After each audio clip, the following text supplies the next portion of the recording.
കൂട്ടുകാരെ, എല്ലാവർക്കും നിജൂസ് വേൾഡിൻ്റെ പുതിയൊരു വീഡിയോയിലേക്ക് സ്വാഗതം. എല്ലാവരും സുഖമായിട്ടിരിക്കുന്നെന്ന് വിശ്വസിക്കുന്നു. ഞങ്ങളിവിടെ സുഖമായിട്ടിരിക്കുകയാണ്. അപ്പോൾ എല്ലാവരും സന്തോഷത്തോടെയും ആരോഗ്യത്തോടെയും ഒക്കെ ഇരിക്കുക കേട്ടോ. ഈ 4 ലക്ഷണങ്ങളിൽ ഏതെങ്കിലും ഒന്ന് ഓവുലേഷൻ നടക്കുന്ന ദിവസം നിങ്ങൾക്ക് കാണുന്നുണ്ടെങ്കിൽ അത് പരിഹരിക്കാതെ നിങ്ങൾ പ്രഗ്നൻസി നോക്കരുത്. നിങ്ങൾക്കത് പരിഹരിക്കാതെ പ്രഗ്നൻ്റ് ആകാനായിട്ടും സാധിക്കില്ല. അത്രയും ക്രൂഷ്യൽ ആയിട്ടുള്ള 4 ലക്ഷണത്തിനെ പറ്റിയിട്ടാണ് ഇന്നത്തെ വീഡിയോയിൽ സംസാരിക്കുന്നത്. അപ്പോൾ അതെന്താണെന്ന് നമുക്ക് നോക്കാം. വീഡിയോ നമുക്ക് സ്റ്റാർട്ട് ചെയ്യാം. ഇവിടെ സംസാരിക്കാനായിട്ട് പോകുന്നത് അനോവുലേഷനെ പറ്റിയിട്ടാണ്. അതായത് ഓവുലേഷൻ നടക്കാത്ത അവസ്ഥ. എല്ലാ മാസവും പീരിയഡ്സ് വരുന്നവരുടെ ഒരു തെറ്റിദ്ധാരണയാണ് എനിക്ക് എല്ലാ മാസവും ഓവുലേഷൻ ഉണ്ടാവുന്നുണ്ട് എന്നതിനെ പറ്റിയിട്ട്. ഓവുലേഷൻ നടക്കാതായി കഴിയുമ്പോൾ നമ്മുടെ ശരീരത്തിൽ ഒരുപാട് ലക്ഷണങ്ങൾ ഉണ്ടാകും. ഓവുലേഷൻ നടക്കുമ്പോൾ എന്തൊക്കെ ഉണ്ടാകുമോ അത് കൃത്യമായിട്ട് നോട്ടീസ് ചെയ്യുന്ന ഒരാൾക്ക് നിങ്ങൾക്ക് ഓവുലേഷൻ നടക്കുന്നില്ലെങ്കിൽ അത് കൃത്യമായിട്ട് ഐഡന്റിഫൈ ചെയ്യാനായിട്ടും സാധിക്കും. ഈ ലക്ഷണങ്ങൾ മനസ്സിലാക്കിയിട്ടില്ല എങ്കിൽ നിങ്ങൾക്ക് അണ്ടം പൊട്ടിക്കഴിഞ്ഞാലേ പ്രഗ്നൻസി ആവുകയുള്ളൂ. അങ്ങനെ മനസ്സിലാക്കാതിരുന്നു കഴിഞ്ഞാൽ നാളുകളോളം നിങ്ങൾ റീസൺ എന്താണെന്ന് അറിയാതെ പ്രഗ്നൻസി നീണ്ടു പോവുകയും ചെയ്യും. അപ്പോൾ ആ ലക്ഷണങ്ങൾ എന്തൊക്കെയാണെന്ന് നമുക്ക് നോക്കാം. വീഡിയോ നമുക്ക് സ്റ്റാർട്ട് ചെയ്യാം. ഏറ്റവും ആദ്യത്തെ ലക്ഷണം എന്ന് പറയുന്നത് ഇറഗുലർ മെൻസ്ട്രൽ ബ്ലീഡിംഗ് ആണ്. ഇറഗുലർ മെൻസ്ട്രൽ ബ്ലീഡിങ്ങിൽ നമ്മൾ പെടുന്നത് എന്തൊക്കെയാണെന്ന് വെച്ച് കഴിഞ്ഞാൽ, സാധാരണയായിട്ട് ഒരു സ്ത്രീയുടെ മെൻസ്ട്രൽ സൈക്കിൾ റെഗുലർ ആകണമെങ്കിൽ അത് 21 to 35 ആ ഒരു ഡേയ്സിനകത്തായിരിക്കണം നമുക്ക് ബ്ലീഡിങ് വരേണ്ടത്. 21-നേക്കാളും കുറവും 35-നേക്കാളും കൂടുതലായിട്ട് നിങ്ങൾക്ക് മെൻസ്ട്രൽ സൈക്കിളിൽ ലെങ്ത് വരികയാണെങ്കിൽ നിങ്ങൾ മസ്റ്റായിട്ട് കണ്ടുപിടിക്കേണ്ട ഒരു കാര്യം നിങ്ങൾക്ക് ഓവുലേഷൻ്റെ ലക്ഷണങ്ങൾ എന്തെങ്കിലും ഒരെണ്ണമെങ്കിലും ഉണ്ടോ എന്നാണ്. കാരണം ഒരുപാട് പേര് തെറ്റിദ്ധരിക്കുന്നത് ബ്ലീഡിങ് വരുന്നുണ്ടെങ്കിൽ എവറിത്തിങ് ഓക്കെ ആണെന്നുള്ള രീതിക്കാണ് പലരും ചിന്തിച്ചു വെക്കുന്നത്. നമുക്ക് 21-നും 35-നും ഇടയ്ക്ക് മെൻസ്ട്രേഷൻ റെഗുലർ ആകുന്നത് നമ്മുടെ ഓവുലേഷൻ ടൈമും ലൂട്ടിയൽ ഫേസും ഒക്കെ ഏകദേശം കൃത്യമായിട്ട് തന്നെ അവിടെ പോകും. അങ്ങനെ പോയി കഴിഞ്ഞാൽ മാത്രമേ അണ്ടം പൊട്ടുന്നതിനും അതുപോലെ പ്രൊജസ്ട്രോൺ ഹോർമോൺ കൃത്യമായിട്ട് ഇൻക്രീസ് ആയി എൻഡോമെട്രിയൽ ലൈനിങ് കൃത്യമായിട്ട് ഗ്രോ ആയിട്ട് നമുക്ക് പ്രഗ്നൻസി കിട്ടുകയുള്ളൂ. അപ്പോൾ ഇതിനേക്കാളും കുറവോ അല്ലെങ്കിൽ ഇതിനേക്കാളും കൂടുതലോ ആയിട്ട് മെൻസ്ട്രൽ സൈക്കിളിൻ്റെ ലെങ്ത് പോകുന്നുണ്ടെങ്കിൽ അങ്ങനെയുള്ള ആളുകൾ ശരീരം ശ്രദ്ധിക്കുക. ഓവുലേഷൻ്റെതായിട്ടുള്ള ഏതെങ്കിലും ഒരു ലക്ഷണം, അതായത് വജൈനൽ ഡിസ്ചാർജ്, അബ്ഡോമൻ ഭാഗത്ത് വേദന, അങ്ങനെ എന്തെങ്കിലും ബുദ്ധിമുട്ടുകൾ നിങ്ങൾക്ക് കാണുന്നുണ്ടോ എന്നുള്ളത് നിങ്ങൾ ശ്രദ്ധിക്കുക. അതുപോലെ ശ്രദ്ധിക്കേണ്ട ഒരു കാര്യമാണ് ലെസ് ബ്ലീഡിംഗ് ഉണ്ടാവുക. ചില ആളുകൾക്ക് കൃത്യം ഒരു 3 ദിവസം അല്ലെങ്കിൽ 4 ദിവസമൊക്കെ ബ്ലീഡിംഗ് ഉണ്ടാകും. ചില ആളുകൾക്ക് 2 ദിവസം മാത്രമേ ബ്ലീഡിംഗ് ഉണ്ടാവുകയുള്ളൂ. പക്ഷേ ഈ 2 ദിവസം, ഒരു ദിവസം നമ്മൾ ചുരുങ്ങിയതൊരു 3 പാഡെങ്കിലും ചേഞ്ച് ചെയ്യേണ്ട രീതിക്ക് നമുക്ക് ബ്ലീഡിംഗ് വരുന്നില്ലെങ്കിൽ അത് ലെസ് ബ്ലീഡിംഗ് ആയിട്ട് നമ്മൾ കൺസിഡർ ചെയ്യേണ്ടിയിരിക്കുന്നു. ചില ആളുകൾക്ക് 1.5 ദിവസം മാത്രമേ ബ്ലീഡിംഗ് ഉണ്ടാവുകയുള്ളൂ. ചില ആളുകൾക്ക് അതിനേക്കാളും കുറവായിരിക്കും. അങ്ങനെ ബ്ലീഡിംഗ് പോകുന്നുണ്ടെങ്കിൽ അതിനർത്ഥം ആ ഒരു ഗർഭസ്ഥ ശിശുവിനെ പരിപാലിക്കാനും പാകത്തിനുള്ള ആഡിക്വേറ്റ് ആയിട്ടുള്ള ബ്ലഡ് നമ്മുടെ ശരീരത്തിലില്ല, അല്ലെങ്കിൽ നമ്മൾ അനീമിക്കാണ്, അല്ലെങ്കിൽ മറ്റേതെങ്കിലും ഹോർമോണൽ ഇംബാലൻസസ് നമ്മുടെ ശരീരത്തിലുണ്ട്. അങ്ങനെയുള്ള കാര്യങ്ങൾ നമ്മൾ അനുമാനിക്കേണ്ടതായിട്ട് വരും. അപ്പോൾ ചില ആളുകൾ ഒരു കംഫർട്ട് സോണിൽ ഇരിക്കുന്നവരുണ്ട്, അതായത് ബ്ലീഡിംഗ് വളരെയധികം കുറവുള്ള ആളുകൾ. ചിലർക്കൊക്കെ ജോലിക്ക് പോകുന്ന സമയത്ത് ഇപ്പോൾ മെൻസ്ട്രൽ കപ്പ് ആണെങ്കിലും പാഡ് ആണെങ്കിലും റിപ്പീറ്റ് ആയിട്ട് നമ്മൾ ചേഞ്ച് ചെയ്യേണ്ട ഒരു സിറ്റുവേഷൻ വരുമ്പോൾ പലരും ബ്ലീഡിംഗ് കുറവായതിനെ അടക്കി പിടിച്ച് നിൽക്കാറുണ്ട്. ബ്ലീഡിങ് കുറവായത് നന്നായില്ലേ എന്ന് പലരും ചിന്തിക്കാറുണ്ട്. നിങ്ങൾ ഒരിക്കലും അങ്ങനെ വിചാരിക്കാനായിട്ട് പാടില്ല കേട്ടോ. 2 ദിവസമെങ്കിലും നിങ്ങൾക്ക് കുറഞ്ഞത് ബ്ലീഡിങ് വരുന്നുണ്ടില്ലെങ്കിൽ അതിനർത്ഥം എന്തെങ്കിലും ഒരു ഹോർമോണൽ ഇംബാലൻസസോ അല്ലെങ്കിൽ ബ്ലഡിൻ്റെ അളവ് നിങ്ങളുടെ ശരീരത്തിൽ കുറയുന്നുണ്ടോ എന്നൊക്കെയാണ് ഈ ഒരു ലക്ഷണം കൊണ്ട് ഉദ്ദേശിക്കുന്നത്. അപ്പോൾ അത് നിങ്ങൾ ശ്രദ്ധിക്കുക. അതുപോലെ തന്നെ നിങ്ങൾ ശ്രദ്ധിക്കേണ്ട മറ്റൊരു കാര്യമാണ് ഓവർ ബ്ലീഡിങ് നിങ്ങൾക്ക് വരുന്നുണ്ടോ എന്നുള്ളത്. ഓവർ ബ്ലീഡിങ്ങും ഓവർ പെയിനും നിങ്ങൾക്ക് ഉണ്ടാവുന്നുണ്ടെങ്കിൽ ചിലപ്പോൾ എൻഡോമെട്രിയോസിസ് പോലുള്ള കണ്ടീഷൻസും നിങ്ങൾക്ക് ഉണ്ടാവാനായിട്ട് ചാൻസ് ഉണ്ട് കേട്ടോ. അപ്പോൾ നമുക്ക് ആ ഒരു മെൻസ്ട്രൽ സൈക്കിളിൻ്റെ ലെങ്ത്, ആ ഡേയ്സ് എന്ന് പറയുന്നത് ഒരു 7 days ആയിരിക്കും മാക്സിമം. ഒരു 8th ഡേയിൽ നിങ്ങൾക്ക് ചെറുതായിട്ടൊരു സ്പോട്ടിംഗ് ഉണ്ടെങ്കിലും നമുക്ക് പ്രശ്നമില്ല. കുറച്ച് കഴിയുമ്പോഴേക്കും അത് ക്ലിയർ ആകാനായിട്ട് ചാൻസ് ഉണ്ട്. എന്നാൽ അത് 1 ദിവസത്തിനേക്കാളും വളരെയധികം കുറവ് ബ്ലീഡിങ്ങും അല്ലെങ്കിൽ 8 ദിവസത്തിനേക്കാളും കൂടുതൽ ബ്ലീഡിങ്ങും നിങ്ങൾക്ക് ഉണ്ടാവുന്നുണ്ടെങ്കിൽ നിങ്ങൾ ഡോക്ടറെ സമീപിക്കണം കേട്ടോ. അടുത്തൊരു ബുദ്ധിമുട്ടെന്ന് പറയുന്നത് നമുക്ക് ഓവുലേഷൻ ടെസ്റ്റ് കിറ്റിലെ പോസിറ്റീവ് റിസൾട്ട് കിട്ടാത്ത അവസ്ഥ. ഓവുലേഷൻ കൃത്യമായിട്ട് ട്രാക്ക് ചെയ്യാനായിട്ട് പറ്റാത്ത ആളുകൾ ചെയ്യുന്ന ഒരു മെത്തേഡാണ് ഓവുലേഷൻ ടെസ്റ്റ് കിറ്റ് ഉപയോഗിക്കുക എന്നുള്ളത്. LH ഹോർമോണിൻ്റെ സർജ് വെച്ചിട്ടാണ് ഓവുലേഷൻ നമുക്ക് ആയോ ഇല്ലയോ എന്ന് ഫൈൻഡ് ഔട്ട് ചെയ്യാനായിട്ട് സാധിക്കുന്നത്. ഏകദേശം നിങ്ങൾക്ക് എന്നാണോ എക്സ്പെക്റ്റഡ് ഓവുലേഷൻ ഡേറ്റ് വരുന്നത് അതിനേക്കാൾ ഒരു 2 ദിവസം മുൻപ് മുതൽ ചിലപ്പോൾ നിങ്ങൾക്ക് ഫെയിൻറ്റ് ലൈൻ, അതായത് മങ്ങിയ വരെ കിട്ടാനായിട്ട് ചാൻസ് ഉണ്ട്.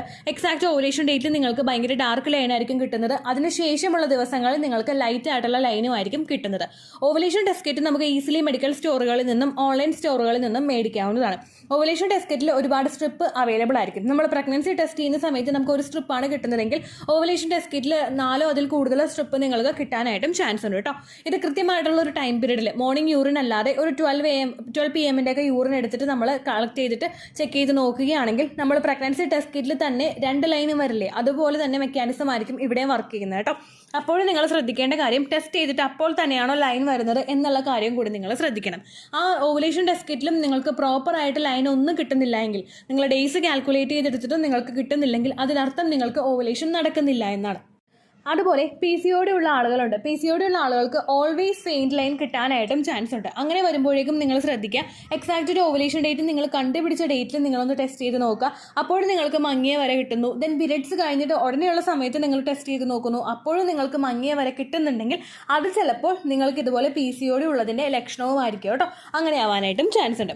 അടുത്തത് ഏറ്റവും ക്രൂഷ്യൽ ആയിട്ടുള്ളൊരു ഒരു പോയിന്റ് എന്ന് പറയുന്നത് നമുക്ക് ഓവുലേഷൻ്റെതായിട്ടുള്ള യാതൊരു തരത്തിലുള്ള ലക്ഷണവും ഇല്ലാത്ത അവസ്ഥ. ഓവുലേഷൻ പല ആളുകളും ട്രാക്ക് ചെയ്യുന്നത് അവരുടെ സെർവിക്കൽ മ്യൂക്കസ് വെച്ചിട്ടാണ്. ഫോർച്ചുനേറ്റ്ലി സെർവിക്കൽ മ്യൂക്കസ് നമുക്ക് ഓവുലേഷൻ കൃത്യമായിട്ട് ട്രാക്ക് ചെയ്യാൻ പറ്റുന്ന ഒരു മെത്തേഡാണ്. എന്നാൽ ചില ആളുകൾക്ക് ഓവുലേഷൻ സമയത്ത് യാതൊരു തരത്തിലുള്ള ഡിസ്ചാർജ് ഉണ്ടാവില്ല. അങ്ങനെയുള്ള ആളുകൾക്ക് അവരുടെ അബ്ഡോമൻ ഭാഗത്ത് വരുന്ന വേദന, അവരുടെ സെക്സ് ഡ്രൈവിൽ ഉണ്ടാകുന്ന വ്യത്യാസം, അവരുടെ ബ്രസ്റ്റിൽ ഉണ്ടാകുന്ന വ്യത്യാസം, അവരുടെ ബോഡി ടെമ്പറേച്ചറിൽ വരുന്ന വ്യത്യാസം ഒക്കെ വെച്ചിട്ട് കൃത്യമായിട്ട് ഓവുലേഷൻ ഡേറ്റ് ട്രാക്ക് ചെയ്ത് എടുക്കാനായിട്ട് സാധിക്കും. ഈ മെത്തേഡ്സ് ഒക്കെ ഫോളോ ചെയ്തിട്ടും നിങ്ങൾക്ക് ഒരു തരത്തിലുള്ള രീതിക്കും ഓവുലേഷൻ ഡേറ്റ് കാൽക്കുലേറ്റ് ചെയ്തെടുക്കാൻ പറ്റുന്നില്ലെങ്കിൽ, കാൽക്കുലേഷൻ അല്ല ബോഡി സിംറ്റംസ് വെച്ചിട്ട് റെക്കഗ്നൈസ് ചെയ്തെടുക്കാനായിട്ട് പറ്റുന്നില്ലെങ്കിൽ അതിനർത്ഥം നിങ്ങൾക്ക് ഓവുലേഷൻ നടക്കുന്നില്ല എന്ന് തന്നെയാണ്. അങ്ങനെ വരുന്ന ആളുകൾ ഡോക്ടറെ സമീപിക്കുക. ഡോക്ടറെ കണ്ടതിന് ശേഷം ഫോളിക്കുലർ സ്റ്റഡി നടത്തി കഴിഞ്ഞാൽ ഓവുലേഷൻ എങ്ങനെയുണ്ട്, നിങ്ങൾക്ക് നടക്കുമോ എന്ന് മനസ്സിലാക്കാനായിട്ട് സാധിക്കും. അതുപോലെ തന്നെ നിങ്ങൾക്ക് ഫോളോ ചെയ്യാൻ പറ്റുന്ന മറ്റൊരു മെത്തേഡാണ് ഗ്രാമ്പൂ വെള്ളം കുടിക്കുക എന്നുള്ളത്. ഒരു മാസം നിങ്ങൾ ഗ്രാമ്പൂ വെള്ളം കുടിച്ചു കഴിഞ്ഞാൽ നിങ്ങൾക്ക് ഓവുലേഷൻ ആകുമെന്ന് ഞാൻ ഒരിക്കലും നിങ്ങൾക്ക് ഗ്യാരണ്ടി പറയുന്നില്ല കേട്ടോ. പക്ഷേ ഒരു 2-3 മന്ത്സ് നിങ്ങൾ കണ്ടിന്യൂസ് ആയിട്ട് കുടിക്കുകയാണെങ്കിൽ, വേറൊരു ഹോർമോണൽ ഇംബാലൻസസും നിങ്ങൾക്ക് ഇല്ല എങ്കിൽ ഈ ഒരു ടിപ്പ് ഫോളോ ചെയ്യുന്നതിലൂടെ തന്നെ നിങ്ങൾക്ക് ഓവുലേഷൻ പ്രോപ്പറായിട്ട് നടക്കും. LH ഹോർമോണിൻ്റെ സർജ് ശരീരത്തിൽ കൊണ്ടുവരാനായിട്ട് സഹായിക്കുന്ന ഒരു സ്പൈസസ് ആണ് ഗ്രാമ്പൂ എന്ന് പറയുന്നത്. ഈ ഗ്രാമ്പൂ വെള്ളം ഒരു 3-4 ഗ്രാമ്പൂ എടുത്തിട്ട് നമ്മൾ തലേ ദിവസം കുതിർത്താനായിട്ട് വെക്കുക. ദെൻ പിറ്റേ ദിവസം നല്ലതുപോലെ ബോയിൽ ചെയ്തിട്ട് നിങ്ങളത് ഉപയോഗിക്കുന്നത് സ്റ്റൊമക്കിൽ ഉപയോഗിക്കുന്നത് നിങ്ങൾക്ക് ഓവുലേഷൻ നടക്കാനായിട്ട് സഹായിക്കും. ഓവുലേഷൻ നടക്കാൻ സഹായിക്കുന്ന ഒരു ഡ്രിങ്ക് ആയതുകൊണ്ട് തന്നെ ഓവുലേഷൻ ദിവസം വരെ മാത്രമേ നിങ്ങൾ ഗ്രാമ്പൂ ഉപയോഗിക്കാനായിട്ട് പാടുള്ളൂ. ഗ്രാമ്പൂ കുറച്ച് ഹീറ്റ് ഉണ്ടാവാനായിട്ട് സാധ്യതയുള്ള ഒരു വാം ആയിട്ടുള്ള ഒരു സ്പൈസസ് ആണ്. അതുകൊണ്ട് ഓവുലേഷൻ കഴിഞ്ഞിട്ടുള്ള സമയത്ത് നമ്മുടെ ശരീരത്തിന് ആ ഒരു വാമിങ് എഫക്റ്റ് ആവശ്യമില്ല. അതുകൊണ്ട് തന്നെ നിങ്ങൾ ഓവുലേഷൻ കഴിഞ്ഞതിന് ശേഷം യാതൊരു കാരണവശാലും ഗ്രാമ്പൂ വെള്ളം കണ്ടിന്യൂസ് ആയിട്ട് കുടിക്കാനായിട്ട് പാടില്ല കേട്ടോ. ഈ മെത്തേഡ് നിങ്ങൾ 3 മന്ത്സ് എങ്കിലും ഫോളോ ചെയ്തിട്ടും നിങ്ങൾക്ക് ഓവുലേഷൻ ട്രാക്ക് ചെയ്യാനോ മറ്റൊരു തരത്തിലുള്ള ലക്ഷണങ്ങളോ കണ്ടുപിടിക്കാൻ സാധിക്കുന്നില്ലെങ്കിൽ നിങ്ങൾ ഡോക്ടറെ സമീപിക്കാം. ഒരുപാട് പേർ പുറത്തുള്ളവരുണ്ട്, ഡോക്ടറെ എളുപ്പത്തിൽ ആക്സസ് ചെയ്യാൻ പറ്റാത്ത ഒരുപാട് പേരുണ്ട്. അങ്ങനെയുള്ളവർക്ക് വേണ്ടിയിട്ടാണ് ഗ്രാമ്പൂ വെള്ളം എന്ന് പറയുന്ന ഒരു മെത്തേഡ് ഉപയോഗിക്കാനായിട്ട് പറഞ്ഞത്. അതല്ലാത്ത ആളുകൾക്ക്, ഇമ്മീഡിയറ്റ്ലി ഡോക്ടറെ ആക്സസ് ചെയ്യാൻ പറ്റുന്ന ആളുകൾക്ക് ഇത്തരത്തിലുള്ള ലക്ഷണങ്ങളൊന്നും കണ്ടുപിടിക്കാനായിട്ട് പറ്റുന്നില്ലെങ്കിൽ ഉടനെ തന്നെ ഡോക്ടറെ കാണാവുന്നതാണ് കേട്ടോ. ഫോളിക്കുലർ സ്റ്റഡി നടത്തി കഴിഞ്ഞാൽ കൃത്യമായിട്ട് അണ്ടം വളരുന്നുണ്ടോ, എൻഡോമെട്രിയൽ ലൈനിങ് എത്രത്തോളം ഉണ്ട്, ഇങ്ങനെയുള്ള കാര്യങ്ങളൊക്കെ എളുപ്പത്തിൽ മനസ്സിലാക്കാനായിട്ട് സാധിക്കും. ആ ഒരു മെത്തേഡിലൂടെ നിങ്ങൾക്ക് പോകാവുന്നതാണ് കേട്ടോ. അപ്പോൾ ഇത്രയുമാണ് അനോവുലേഷൻ്റെ ലക്ഷണങ്ങൾ. അതോടൊപ്പം തന്നെ നമുക്ക് അനോവുലേഷൻ ഉണ്ടോ എന്ന് എളുപ്പത്തിൽ മറ്റൊരു കാര്യത്തിലൂടെ കൂടി മനസ്സിലാക്കാനായിട്ട് സാധിക്കും. അതായത് ഓവുലേഷൻ നടക്കുന്ന സമയത്ത് ഭയങ്കര ഡ്രൈ ആയിട്ടിരിക്കുക, ഭയങ്കര എന്താ പറയുക, തിക്കായിട്ടുള്ള ഡിസ്ചാർജ് ഉണ്ടാവുക, ഇതൊക്കെ വെച്ചിട്ട് ഓവുലേഷൻ നടക്കുന്നുണ്ടോ ഇല്ലയോ എന്ന് നിങ്ങൾക്ക് കണ്ടുപിടിക്കാനായിട്ട് സാധിക്കും കേട്ടോ. അപ്പോൾ ഇത്രയേ ഉള്ളൂ വീഡിയോ. യൂസ്ഫുൾ ആയി കാണുമെന്ന് വിശ്വസിക്കുന്നു. യൂസ്ഫുൾ ആവുന്നുണ്ടെങ്കിൽ ലൈക്ക് ചെയ്യുക, ഫ്രണ്ട്സിനൊക്കെ ഷെയർ ചെയ്ത് കൊടുക്കുക കേട്ടോ. എന്തെങ്കിലും സംശയം ഉണ്ടെങ്കിൽ നിങ്ങൾ കമൻസിൽ ചോദിക്കുക. പണ്ടത്തെ വീഡിയോയ്ക്ക് കമൻസ് ഇടുന്നവർക്ക് റിപ്ലൈ ലഭിക്കുന്നില്ലെങ്കിൽ ലേറ്റസ്റ്റ് ആയിട്ട് ഞാൻ ഏത് വീഡിയോ ആണ് അപ്ലോഡ് ചെയ്യുന്നത് അതിന് താഴെ കമൻറ്റ് ഒന്ന് കോപ്പി പേസ്റ്റ് ചെയ്യാനായിട്ട് ശ്രദ്ധിക്കുക കേട്ടോ.